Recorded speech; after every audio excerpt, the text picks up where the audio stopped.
Hey, yo, it's Chris. What's up? May, upon us, crowdfunding. What do you need to know? What's out there? What's upcoming? Why are we talking about it? And everything else that goes along with it. So, again, May's going to be interesting. I think you've got a lot of dark horses in May. Nothing like world-bending, world-blowing, throw your money at the screens, but a lot of stuff that is going to make you go, right? So, without further ado, sub if you made it this far, Patreon below, coffee soon. Let's go! First up, Steamforge. Steamforge is coming back here to crowdfunding with Euthia. We're getting a new Euthia expansion. I will be having a video, hopefully, out before the beginning of the campaign this upcoming week. Later this week, even, right? And that is sort of the interesting aspect of things, right? Steamforge took this with the cooperation of the original publisher when they went over and GameFound and only got like $200,000 or $300,000 or $400,000, and they said they needed like something like 1 point whatever. And again, very, very well thought of solo complex Mage Knight on steroids style of game. It takes the open world RPG sandbox, 1 to 4 player, 3 different modes, competitive, cooperative, and solo, and just gives you more of what you want nowadays, right? Or is that one of your things? 6 asymmetric heroes, asymmetric playstyles, ability, unique trees that you can unlock your techniques as you go along. Infinitely replayable scenario system. It is up there with people, comparing it to, like I mentioned, Mage Knight. How do you feel about them apples? Is this better than Mage Knight? I don't know. It's got super high ratings. It just doesn't have the volume that Mage Knight does, right? It's actually, surprisingly, for all of the acclaim, only ranked in the 1400s on Board Game Geek with an 8.6 rating because it only has 1400 ratings. Steamforge is calling this expansion, the Cruel Frost, the final chapter, the final countdown. I don't know. Again, it is going to basically be a world overrun with magical warfare, torn apart, dragons, monster, fey magic, and necromantic sorcery all in a nutshell. Ice clans, entities guarding the secrets of forbidden ice magic until a malevolent queen drove them off. The Spider Queen, right? Driving into a little bit of a D&D lore there as well. And, this thing just looks freaking huge. I'd argue that I thought, at least on periphery knowledge before playing the game, that this was weightier than Mage Knight. Board Game Geek disagrees. Board Game Geek has it at about 3.5 weighting as opposed to Mage Knight, which is like a 4.3. So again, is this a lifestyle game of your choosing, right? This is what I would call the equivalent of a Voidfall for Euros, for open sandbox style of games, right? Taking it to the nth degree, giving you the customization, the mitigation, the just plethoras of everything that you may want. But I'd also argue that it is probably best at less than 2. 1 to 4, but just like Mage Knight, 1 or 2 is going to be your primary play count. Is that intriguing to you? The price point for this is massive. That's the other sort of elephant in the room. Because Daiya Games is sort of an indie, and now Steamforge just helped them out with the distribution side of things and the getting it going, we're going to see what they can really do with this. And again, is it needing to have something new for you to be more interested in it? Or is this one of those games where you just go, hey, there's more stuff, Chris, I'm in. I don't really care if it's, that different, if it's not adding like 3 new mechanics, but it's just giving me more of the awesomeness that I want, right? That's sort of, if we're going to stick with the analogy of Mage Knight, what we're seeing with the Apocalypse Dragon. Oh, that's going to give us a campaign, so that is giving us something new there, but that is going to be the question. Again, like the all-in for getting all of the other expansion content that came out with the second campaign that Steamforge helped out with on GameFound, and the base game, and this, with some of the deluxifications, because I think they streamlined it last time and did not have as much variety as the original campaign plan had in terms of, like the standees versus the miniatures versus the non-deluxified and deluxified and the, and again, I understand that from a business side of things. So it's going to be interesting to see what Steamforge does, or what Daiya and Steamforge have come up with from that aspect of things. The second one Again, I'm going to talk about it. Not that I'm necessarily as interested in it. To be fair, actually, Euthia is more interesting to me than this one. But I don't know either with this. Degenesis Wars, right? The latest in the 12 months of CMON from 2024, right? On GameFound is 2 to 5 players. And it's more of a skirmish, tactical skirmish game. It's not really sort of your traditional tabletop board game, if you will. It's going more into the Song of Ice and Fire vibe, and we're starting to see some leakage of game content come out over on the GameFound page from some of the publishers. I think like Six More Vodka was the channel that's doing some of the gameplay and the commentary right now. So it's going to be in May. It's gonna be May. Anyway, I am diverging way too much this video already. But does that intrigue you? I know people are really familiar with this from like the RPG side of things, and this was never something I was aware of whatsoever, right? Clan Wars, asymmetric, semi-co-op, skirmish war game. One person is the hostile, one person controls cockroaches and then clanners, and the other is the protectorate. Well, not just the other. Everyone else is the protectorate. So it's not just a head-to-head, and that's maybe why you're seeing a 2 to 5 player count be slightly of more interest. How do you feel about one versus all games? Like, do you like being the shared decision making? You know, I am always the one. Always the one. But is it going to be equal if you're the protectorate and you're not the one person team? Is it going to be equal decision making? Are you going to have some metagaming? How much of the alpha quarterbacking situation are you going to run into? Managing roster of characters, action points, objectives, and surviving? Is it going to be more like a hate situation from CMON? I have no idea what to expect with this one. No idea. I have no idea the reception of this one. I have no idea what the size of the fan base was. If you told me that this had $1 million on the first day, or if you told me this was kindred to Mordred, I wouldn't be surprised either way. Wouldn't be surprised either way, because we've seen God of War, which had a really slow start, starting to get a ramp up as well, too, with like the, 7 expansions that they put out. Just joking. We'll cover that in the Don't Back Anything video, which it's been a couple weeks, so we should do one of those again soon. But that's where my head is at with that one. And so, I mean, it got to be talked about because it's going to raise money, but is it really of interest to you?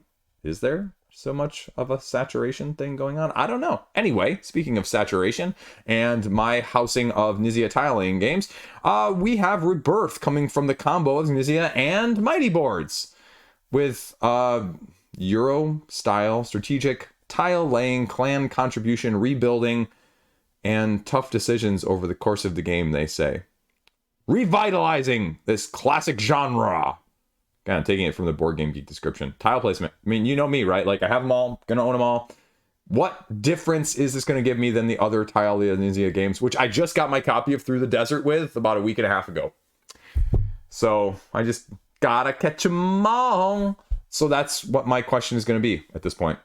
And there is some information over on Board Game Geek right now. I believe prototypes are out there in people's hands. So I think you're going to start seeing a lot of content. There is no video content at the time of me filming this, at least on Board Game Geek. It's probably an embargo situation where they don't want you putting out more than a day or two in advance of the campaign. But that's what I imagine you're going to see all of a sudden, just a ton of content come spewing out all over the place. You're playing as a clan and up to 4 players playing at a time. Harmony with nature. That's what it's about. Rebuilding Scotland with harmony and nature. I think the aesthetic is cool. They've got some clan logos there of foxes and squirrels on the Board Game Geek page. So it's kind of cool looking. Did you know squirrels are the smartest forest animals? That's what my kids' books tell me. Anyway, I'm done. We're dealing with squirrels and bird feeders right now. So what else do we have going on in May? Yonder. We have Yonder. Yonder is coming out from Sinister Fish Games, and it's a fantasy take on a worker placement from them. A little bit of a departure from the previously mentioned other one-word games, Moon, Villages, those sorts. And so it's a little bit twist mechanically as well. Asymmetric workers building towns with an engine building component, and you're just building a great city via the use of arcana. Crystals that are native to the continent hold great value and some sort of currency, I believe. Marketing is going to be part of it, as well as contracts. And again, very, very little information on Board Game Geek at the time of me filming this as well. No videos, no real rules descriptions in the forum section. So we're going to kind of see. This one got delayed. I think this one was actually supposed to be in April, but it actually also has, weirdly enough, it's one of those, backer kit landing page, which then links you or allows you to sign up to the newsletter to tell you it's going to be on Kickstarter in the middle of the month. So, interesting. I want to see what they can do. What's going to make it unique? What makes it stand out from other worker placements? What's going to be the twist? And I trust Sinister Fish to give us something quality. So I'm eagerly anticipating. We are getting, next up, a second edition of I.C.E from This Way Games, where you lead archaeologists searching for artifacts in a frozen wasteland with sort of a 3D terrain element where you're actually digging through the hex tiles. And so we're getting a second edition here, as it's 3D tile mining and set collection, like I mentioned, getting requests, scoring decrees, and getting the most victory points after 4 days of exploration. 3 levels of tiles as you're digging through them. First one is the ice, second and third are surface and deep artifacts, and the bottom is the city of Azulia itself. The big question on the forums was, well, is the second edition going to make the first edition obsolete? They're going to be offering a conversion kit for those of you who have the first edition with the second edition, and they say the gameplay is essentially going to be the same of the core product, but they needed to change apparently the number of the tile layers in order to make it more affordable to produce. So if you like your first edition, you don't feel the need to get the conversion kit, and that's completely okay.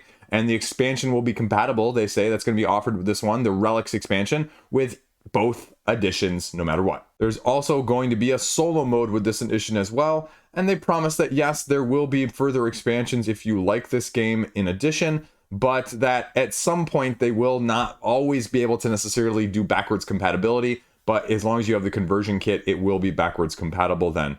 So you're getting a new board, you're getting a new setup, new tiles, and the gameplay is just reinforcing it, as well as potentially, they say, lowering the downtime between players with adding a new action of study an artifact, which allows you to take a study token, essentially, to speed things up.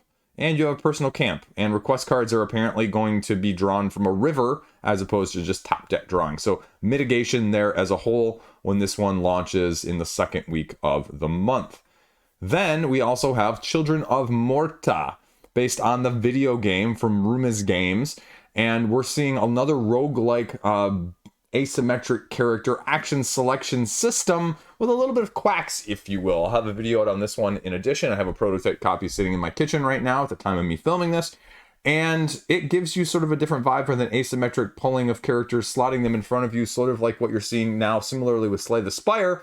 But now, instead of just taking whatever actions you want based off the cards in your hand, you actually are going to be pulling chits from a bag in a Quacks-like development to then allocate them to your asymmetric actions on your own individual player boards, traversing across a spiral-bound map in order to unlock different places along that map and have different encounters as you slowly level up, die, and come back again, upgrading your actions, sort of also in a Dice Throne-esque vibe, but then also your abilities in the first place, or even the statistic or stat points that you may have in addition. So again, 1 to 4 players, going to be a really interesting test for you solo or 1 or 2 players, and that'd probably be where my head is at, but it's a lot smaller and a lot more self-contained in terms of the gameplay, and it's going to go really fast and have less potential overhead. I would wager, just by the scope of what I have at least right now, comparatively to something like Slay the Spire. So take that for what you will if that was of interest to you. This is maybe a more light version, or maybe more portable, or maybe more affordable. Who knows?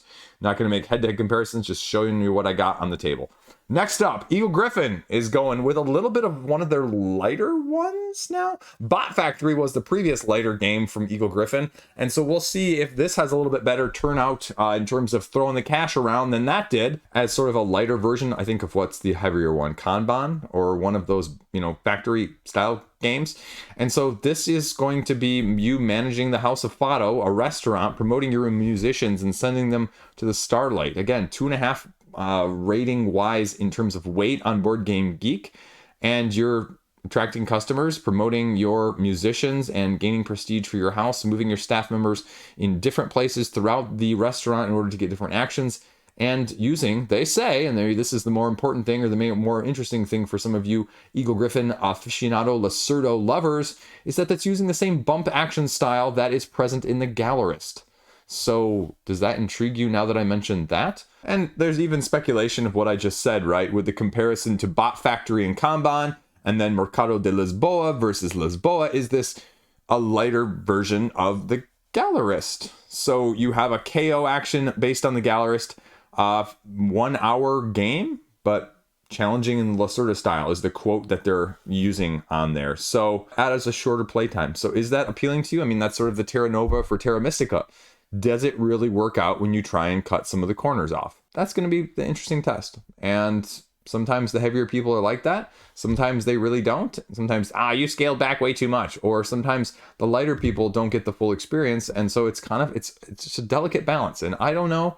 It's got some nice art and I like the aesthetic, but we'll see kind of where it goes with that. Then we just had AEG announce another, I believe this is the 7th in the crowdfunding style of things, in the terms of Thunderstone Quest. This one is going to be entitled Rise and Fall, coming in the 3rd week of May. And it's going to be offering you, 2 new quests, number 16 and number 17, Twilight Souls and the All-Consuming Hive, for a very similar price that you've seen before of $60, $30 each, or $40 a la mode, a la carte, if you want any of the previous ones. All of the support products of everywhere else you may want, as well as sleeves, are additionally available, including your Deluxeifications playmat. And a super deluxe box. Good gracious. Yeah, there's a lot of content for this. I stopped buying it after about Quest 8. And again, I can't get it played. New starter set for $50. All of the components needed for that in Quest 1. And with the 2 quests here, you're getting fighting on cliffs, fighting in Ares, and even a Sky Fortress, and introducing a fall mechanic to the game. The second quest, you are literally apparently fighting in the Beast of a Belly, with parasites and other monsters and rescuing captives inside the biggest monster ever. So, yeah, interested? Intrigued? Do you still want more of that? Coming over to Kickstarter. We'll see what they've got for us in store with that one. And then we're going to go over here and we're going to talk about Burnt Island Games with their latest upcoming one. This one is How to Save a World. And you are going to be working on different projects, quests, essentially, as a worker placement mechanic style game, as a researcher, and trying to, spend the last 2 years of your life saving a planet as an asteroid is going to come hurling towards it, and it's called, a planet killer for a reason. So you're going to be utilizing things like a laser, an energy shield, or an evacuation plan in order to save the world with hand management, resource management, and worker placement with tasks, action cards, and round-by-round assessment of where those projects are at to fend off the asteroid in one way or another. Sci-fi, 2 to 4 players. Bruce Willis on a board game, essentially, is what we've got going on here, right? So, interesting aspect. Interesting worker placement, cooperative, pandemic style. And I'm intrigued. Show me what you can do, Burnt Island. Show me what you can do with this one. We'll kind of see where it goes with here. I mean, again, we talked about some of their other stuff in the past. They've got the Endeavors, In the Halls of the Mountain King, The Fall of the Mountain King, In Too Deep. How do you feel about those?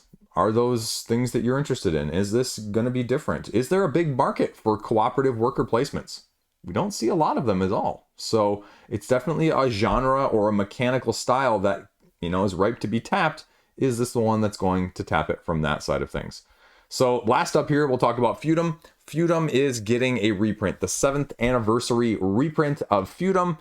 And is that of interest to you as sort of the Cones of Dunshire style-esque game, right? Like, it's a super expansive, heavy worker placement game with a lot of moving elements and parts, many different other expansions, and a cool box board art system that makes it all kind of go together, even from an aesthetically still in the box style of things. Oddbird Games is bringing it back for more, and, economic medieval worker placement with 5 rounds, epochs that you're going to be navigating, and simultaneous action selection when you're doing this as you're playing your guild members and progressively going through the economic cycles that's available to you. Well, maintain your guild's control of key locations and adapt to the ever-changing events that are in front of you. I have no clue, folks. 4.6 rating on Board Game Geek. Woo! Way over my head. 2 to 5 players, best of 4.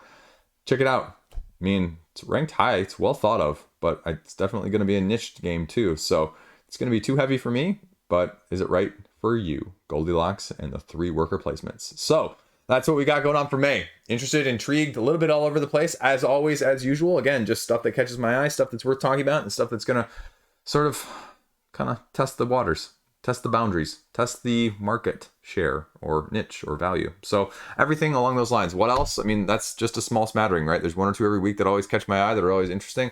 I'd love to see what else is out there. And if you have anything else out there, let me know too. And we'll talk about it and we'll go from there.